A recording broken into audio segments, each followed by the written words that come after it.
But do you think you will get to the upper end of the guidance, or is it going to be lower to middle? We are confident of meeting a 3 to 5% guidance. No further qualifications of higher end or lower end at this point. Just one quarter is over, so probably next quarter we may fine tune it a little bit. Sure. One more question. You've also said that you're seeing some early signs of discretionary demand bottoming out, but it's too early to call it with certainty. What are these signs of green shoots in discretionary demand? If you see the verticals like technology and services, we've delivered a good sequential and good year-on-year growth. And I did call out these verticals even a couple of quarters ago that the pipeline is improving, and we expect to see some good momentum on this. So that's definitely played out. But having said that, in the last 7 quarters or 8 quarters, there's been kind of differing kind of signals that we've been getting, and sometimes the ramp-ups are very short cycle and things like that. So that's why I've not called out any pickup in demand. The demand situation remains pretty much the same as what we had talked to you 3 months ago when we gave the annual guidance. Prateek, can you explain the margin performance? It's declined by 50 basis points, and with impending wage hikes, how comfortable are you with the margin guidance, or is there a risk to it? Good morning, Reema, and all the viewers. I think, it is pretty much along the expected trajectory. If you see even our last 2 years, the quarter-to-quarter trajectory has been, the first quarter is the weakest, around this 17% in both the previous years as well. And then it's the second quarter where we pick up to, let's say, somewhere around 18%. And then the third quarter is the peak, driven by the software seasonality, which is our most profitable segment, as you know. And then the fourth quarter is kind of near the annual average, again, just like Q2. So that's the trajectory, and we seem to be following that. Given the first quarter decline in revenues, I think 50 bips decline is pretty much par for the course. So no special comment on that.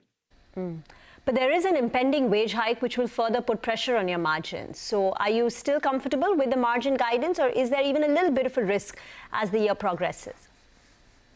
So the wage hikes, last year itself was a delayed cycle, delayed by a quarter for everybody practically. So we'll have to see what we do this year. We haven't still made the decision, as we discussed on Friday as well. So we'll have to wait and see, and we'll do what it takes, pulling out efficiencies from the business and to do the right things for the employees as well. Okay. CVK, your deal wins, the TCV, total contract value, is down 14% on a quarter-on-quarter basis. And you said a couple of deals got pushed and delayed to Q4, though deal bookings will be pretty strong going forward. What was the reason for the delay? Yeah, I think our overall bookings came in quite in line with our last few quarter trends. We've been clocking about $2 billion of net new TCV for the last several quarters, with the exception being the Q2 of last financial year, where we had a big spike in the deal wins. This quarter, we expected it to be a little more, maybe 2.3, 2.4, and a couple of deals got moved to the next quarter.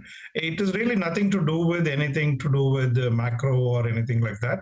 It is just that the logistics of getting an agreement signed got delayed, and we expect that to happen in this quarter.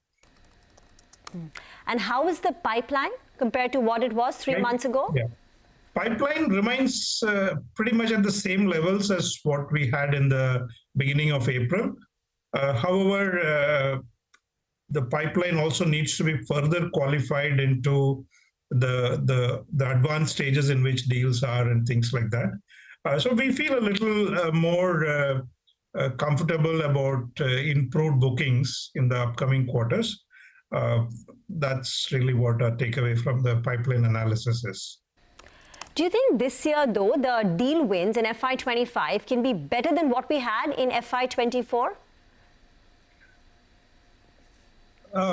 I mean, you still have 3 quarters to go, and deal wins tend to be a little bit spiky in nature. So I don't want to take an overall call. But our overall expectation is we will have a better total TCV booking than what we had in the last year.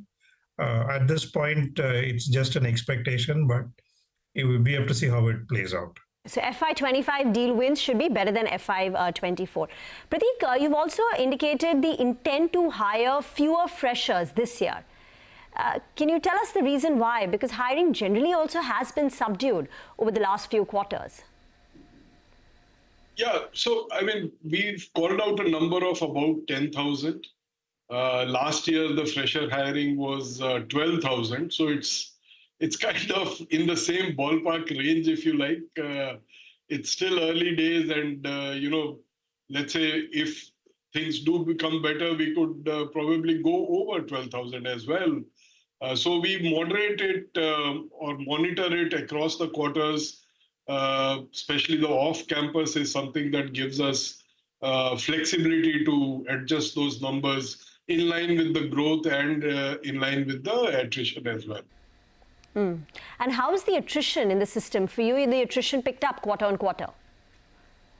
I would say it is flattish. Yes, numerically, 12.8 versus 12.4 is higher, but I would say it's along that same 12 to 13 band that we have been, I think, for probably more than a year now.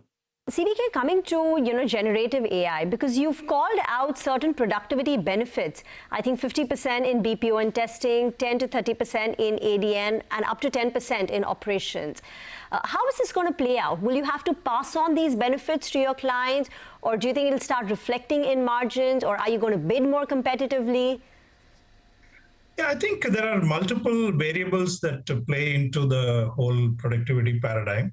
And I did also call out that some of these productivity goals that I talked about, it plays out over the next several years. It's going to be a journey where we start with putting together what we call as our HCLTech AI Force platform, which can be used to derive efficiency out of everything. IT operations, business operations within an enterprise. And it's a journey, and I mean, it will give you some year-on-year productivity, which is a little higher than what we had seen in the past. I think it's largely will get passed on. That's how I see it. There will be little areas where we may get some additional benefits, where we kind of agree on a risk-reward kind of arrangements. There could be some benefits that will accrue to us. And just one final question about the near term, because you've called out Q2 is going to be a growth quarter. So tell us your expectations. Will it be better than what we had last year, even taking into account the impact of the JV divestment, and individual in sectors and geographies? What is it that you expect? Yeah, overall, we expect Q2 to be a growth quarter. In terms of verticals, barring financial services, we are expecting growth in all verticals. We also expect to grow in all geographies. However, 2 things to call out: financial services would decline because of the divestment that we had announced. And for the software business as well, it is a little bit weaker in the JAS July, August, September quarter. So I'm not calling out any specific growth percentage or want to say it's better than last year and things like that. Overall, it will be a growth quarter.